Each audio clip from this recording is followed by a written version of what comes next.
Jesus speaks about comfort, affections, temptations, distractions, and lions in heaven.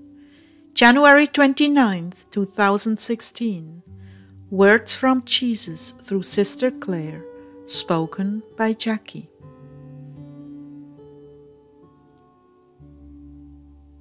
Claire began. The Lord is so close to us, heart dwellers, and so solicitous for our care and taking care of us and preparing our hearts. Tonight, I got a little bit distracted. I'm sure you're tired of hearing me say that. But I was with Carol on Skype and I just happened to get a Pinterest that I clicked on, and it was all these big lions. Some of the sweetest things I've ever seen in these cats, the way they relate to each other. Really, really fascinating and really precious. I can't describe it, but it's somewhat like sitting near a big, warm bonfire on a cold night. There is such a comfort in these animals, and it's a puzzle to me as to why I feel this way. So when I came into prayer, I asked the Lord, I don't understand why I have such a tremendous fascination with big cats. We were in heaven, actually, in the Palace of Waterfalls, sitting back in the double lounge chair recliner made from white wicker. We'd been there, but second when Judah, my huge male lion, came over to us and put his massive head on my lap. I stroked his eyebrows and cheeks, and he sweetly closed his eyes. So much love from the animals here, so much. I said, I don't understand it, Lord. I have to drag myself away from Pinterest when I get on the big cat page.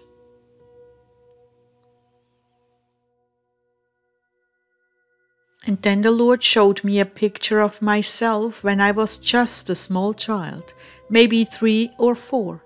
At that time, for a year or so, I was separated from my mother who had tuberculosis and was in a sanitarium.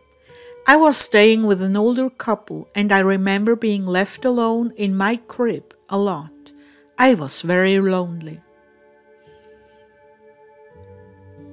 When you were a child, you didn't get enough cuddling. To your mind, cuddling represented love, which you also didn't get enough of. You are a very tactile person and need that physical connection. You're also very affectionate. To you, Claire, cats are the most cuddly, loving creatures, someone you can snuggle up to and feel warm and secure. So every time you see these creatures, that longing for more love and affection rises up in you. It's really quite simple. You need a lot of love. You also give a lot of love. How many times a day do you snuggle with your kitties and tell them you love them? Oh Lord, more than I can count. That's right. And how many times do they follow you around looking for affection? The same. It's a comforting relationship. I've given them to you for comfort when you need a touch, and I'm always expressing my love for you through them. And by the way, they are heavily guarded by my angels.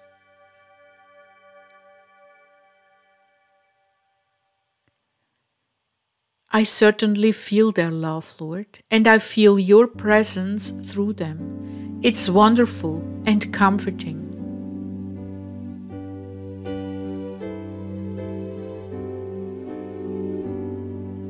So big kitties, more comfort.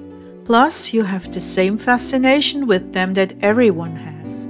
They're majestic beings, powerful, beautiful, and the crowning glory of creation in the animal kingdom, yet tame and affectionate.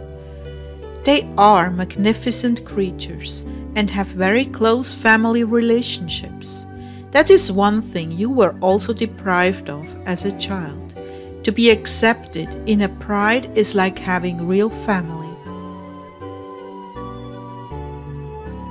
Yeah, I was an only child in a single-parent family, so that was pretty lonely. I remember on one trip to heaven, we were on the savannah in heaven, and a lioness was lying beneath a tree with her cubs. I went within 4 feet of her to her right and lay down in the grass. She reached her big left mama paw over and laid it on my right shoulder, pulling me closer, till we were snuggled up nose to nose, and her little ones were climbing all over me. Then Jesus said, "She doesn't do that with everyone." I cherished that experience with his lions. In heaven, my love, you won't be so needy, but you'll still have your animals. I know how very dear they are to you, and you are dear to them. It is a real gift and grace to be so close to them and care so deeply for their needs. Much like I do, my bride resembles me in so many ways, too many to count. Be at peace about this affection, but don't let it carry you away from this work I've given you.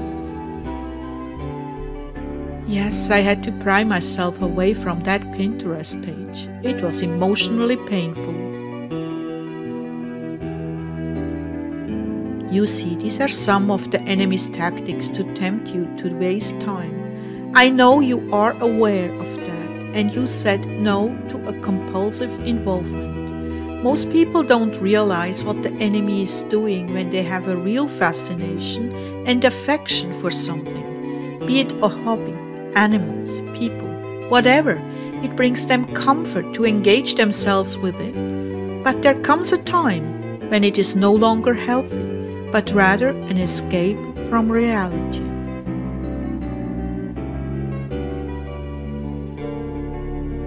This is why I've warned you all that temptations are being prepared for you. If the enemy can get you off what is important, then opportunities I give you for souls will go by without you taking advantage of them and bringing them to me, giving them comfort and a word that could turn their hearts towards me. Suffice it to say, my bride, if you deny yourself now, I promise that in heaven soon enough you will have all you ever dreamt of or wanted, instantaneously, and it will never be taken from you. I know you've seen your collie in heaven, and she's waiting for you, in fact, very impatiently.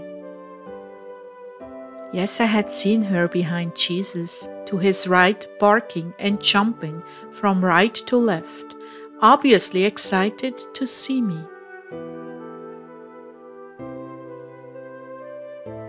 Oh, the wonders of my creation, they abound like nothing you've ever experienced, and they are yours to enjoy forever. So, my brides, if you deny yourself just a little bit longer, you will all have your dreams come true when I bring you to the place I've prepared very individually, very especially just for each of you.